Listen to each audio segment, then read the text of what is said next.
Well, I think firstly, budgets are an event and they're a non-event. And I think we should be ready for that. Now, we're 75 years old as a country and as a republic. And I think a budget is a summation of a year's progress of the past and a year's planning of the future. To then squeeze in 19 other deliberations that happen through the year is a bit of a tough one. So that's my sense of a broad expectation. Second, I think it's become an awful place where most people have thought this is the right place only to talk about the stock market or taxation. What's the tax there? And I think that's flawed. That's really flawed because I think budgets are not meant and benchmarked for that kind of an approach. So these are my two broad. If I had a thesis, and I think from a finance minister's point of view, and we have a very mature, very balanced, very down-to-earth finance minister. There are four broad themes for me, not for this budget, but as an ongoing one. Number one, the poor have got poorer, maybe a little bit thanks to COVID, but to a certain extent, not just in India, but around the world. So there's no question of saying, will it be a populist budget or not? You cannot be the third largest going to the second largest economy in the world unless you actually tend for the poor. So it can't be viewed as populist. The poor are getting poorer, and we need to have at least 25% allocation to how that people are going to feel that sense of aspiration in the country. I think the second one, if I were to broadly, unless you want to ask me a different question. No, I think the second part for me is really the element of skilling and jobs. Because I think in India, that's a massive challenge. We can talk about GST, we can talk about taxation, but at the core of it, we need to be a much more higher skilled nation than we are today. And there's a lot that needs to be done there. For us to be job enabled, forget about the fact that where will the next 200 million jobs come. So that whole ecosystem, and I think a budget can be a great turbo booster. And I think the last two budgets, the focus on education, the focus on skilling has been very much part of the budget. So I see this as a very important continuum where India has to be a much more higher skilled nation for intellectual property and for thinking, not just masonry and carpentry. That will lead to the 200 million jobs. Connected with that is, yes, Startup India, which was a massive campaign that the Prime Minister evangelized. And I think if you connect the dots there, 100 million of the next 200 million jobs are going to be created because of startups. And, you know, not unicorns, unfortunately. We should take that out of the spectrum because they actually go up and then they fall as sharply as they go up. So I would just take the unicorns off the table. It's a chest-thumping moment for 9 investors and 4 founders. But really, the Startup India is not the ones you read in the media. They're the people behind the scenes. They're creating and changing lives and jobs. And they will create that. Third, I think, is the world. India now, if they want to be a third largest player, we have to be insulated to a certain extent, and yet global capital has to be attracted. For that, business and ease of doing business in this country still needs to get to the next level. And I think a budget's job is to keep disentangling the webs to attract global capital of a great nature. I'm very happy with the FDI that's come in, but Vietnam today is getting almost as much FDI as India is. Why? Because they've positioned themselves as the next China for outsourcing. India has got incredible amount of scope, but we need that positioning management.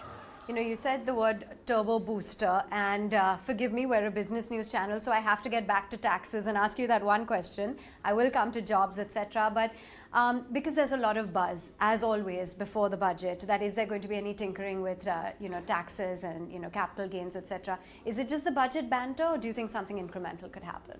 See, I think we're a very efficient tax-paying country. If you look at UK and the Western world, they're paying much higher taxes than we are. It's a much more simple structure, and I think anyone wanting to live in India, and especially to contribute to the challenges of these 600 non-privileged people, I think we have a very balanced structure. Yeah, sure. Can capital gains between private and public can long-term and short-term? Those are things that will have to be fine-tuned as you go forward. Is a GST standardization always more simpler for adjudication and for this thing? Yes. Is that going to change whether we'll be the top 3 largest nations in the world in the $10 trillion economy faster? No, I don't think so. That's how I view taxation. It's the firecrackers in the midst of the noise. Stock markets don't determine the real pulse of the nation. They do not. Unfortunately or fortunately, and thankfully, fortunately, they don't. But the hype that follows that becomes... I'm going to headline that line. No, but seriously, because actually what happens then is most people think, the thumbs up or thumbs down on a budget. You go out there in rural India, you go out That's there the in real half of the buzz. places there, you think they give a damn about whether the stock market went up or not? No, but if they got their quota of anything they want to do, from a water scheme to houses and homes, Yeah. 99% of the people are moving and thinking the budget is a thumbs up because of that. But unfortunately, we follow the tail, and the tail never wags the dog. So, Mr. Screwvala, you were talking about the pulse of India and the aspiration. You're very closely linked to that sphere of India as well with your non-for-profit. So, how do you think the budget can really help to improve the aspiration of rural India? I think rural India is very important. I do want to pause and say one thing. We have to focus a little bit on urbanization also. Right. Our top 100 cities need to be much better in infrastructure, and I think the budget, the government and everyone, state and central, would be good to actually focus on that, because unlike China, where they actually develop the cities and 200 million people move from rural to here, because rural life is not so aspirational, there's a high level of migration. Yeah. Because there's a high level of migration, urban cities are crumbling. So it's actually a double whammy for India, and we need to fix it on both sides. We need enough for rural India to stay in rural India. When I meet the people there, they are very powerfully strong about their roots. They want to stay there, but they're just feeling enabled to not stay there, and then the aspiration of the city. So I think the budget can constantly see to it that the poorest of the poor need their daily concept of livelihood and their infrastructure, but enough not for them to totally migrate. And I think somewhere down the line, the migration is an element of how rural and urban joins up. Yes, and away from that, infrastructure is also very critical when it comes to the budget. Bold steps are needed on this front. Do you think that we will see that? Well, you need bold steps, but you also need a lot of equity and a lot of money to do that. I think Mumbai is going through a transformational stage right now between the coastal road, between the metros. Yeah. The Prime Minister came just a week back and inaugurated 30,000 to 40,000 crores worth of projects. So, and Delhi is going through the same. Bangalore actually needs a lot more, but doesn't do that. But there are so many other cities, right? Because Pune and Nagpur and Nashik, and I'm just saying, smaller places like Vijayawada and Guntur, those are the places where actually more aspiration, more startup will mushroom in smaller cities than in bigger cities. So I think allocations need to be done. Unfortunately, the government will always balance that. And there, I think the powerful tool, which unfortunately maybe we don't use to that extent, is privatization. And that would be my last point from the budget point of view in terms of importance and salience is, I think we kind of take one step forward and then tiptoe around privatization. The government can and could decide what they should not be in the business of, right? And I think no harm done by privatization of the airline and Air India, for example. If you take that symbolically in bank, in insurance, the amount of infrastructure and properties the government owns, if we can just liquidate 30% of what they've got there, you can actually uplift 600 million people from any level of poverty. So I'm not sure what's stopping us from doing that, and I'm not in the government, so I never want to criticize from the outside because I know exactly how challenges there. But privatization in the budget can be a massive booster with a real every year plan on it. You know, MSMEs, that's an important cog in the manufacturing Very wheel. important. And when it comes to, job skilling and job creation over there, is there enough that's being done already, and what more? I think it hasn't got the media recognition and therefore hasn't got the sexy and glamour approach to it. I've run a toothbrush manufacturing plant in my younger days. And we built it into a large factory. I can tell you, to get attention, to get even a bank loan for it was like you had to, this thing as compared to saying I'm starting an app or I'm starting this or I got viewers, the 5 people crowding for you. So unfortunately, I would say the small and mid-scale industry actually needs that little bit of glamour. It needs evangelism, and the government actually can do a lot. It's as much as the Prime Minister standing on the pulpit and saying, start up India, and we wanted to be that. Suddenly, parents at home decided that my kid, who I would otherwise not let them be a startup, wow, it's now something good to do. Yeah. So somewhere for that sector, we do need a boost. Not necessarily tax incentives, just positioning that these are the businesses of the future. And you have always said that you're an optimist, and I want to understand how India's perception is at the moment when it comes to global investors viewing us.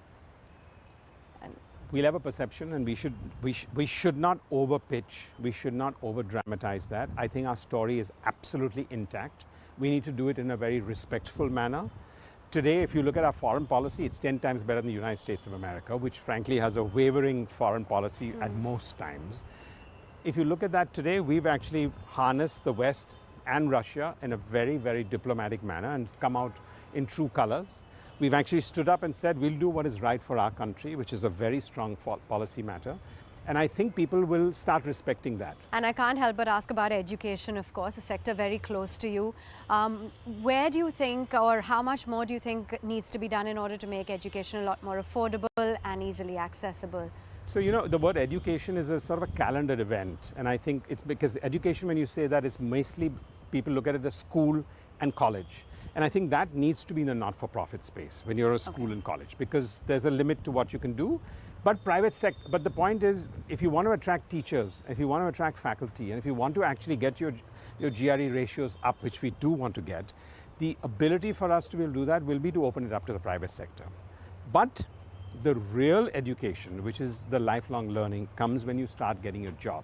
How do you get yourself more job ready? How are you a more upskilled person? How are you a much more smarter person? That part has to be an absolute free economy, like the IT sector was allowed to thrive in the 1990s. If that can happen to two large sectors which excite me, one is obviously the lifelong learning sector, which you're calling education, but it is much more than that. Sure. And the second is the care sector, which is a broader word than even healthcare. And I say that because the world is getting older. People are going to require care. And we don't have even trained people. The jobs that we can do in just the care sector can be tens and millions of people, from nurses and doctors to many other elements of care, from psychiatric care to mental care to many others. That entire sector needs to be developed, and the training to make that happen, to me, just requires almost like a budget announcement that says if India can be owning some of these spaces, both as being a teaching capital of the world in some form and a care capital of the world, because actually our nurses go around the world. We have the empathy and the pathos inbuilt in our culture that can actually heal people around the world. So I think these two sectors need real canvassing, not just in a budget, but on an ongoing basis by the government. All right, that's Ronnie Screwvala sharing his thoughts on the union budget.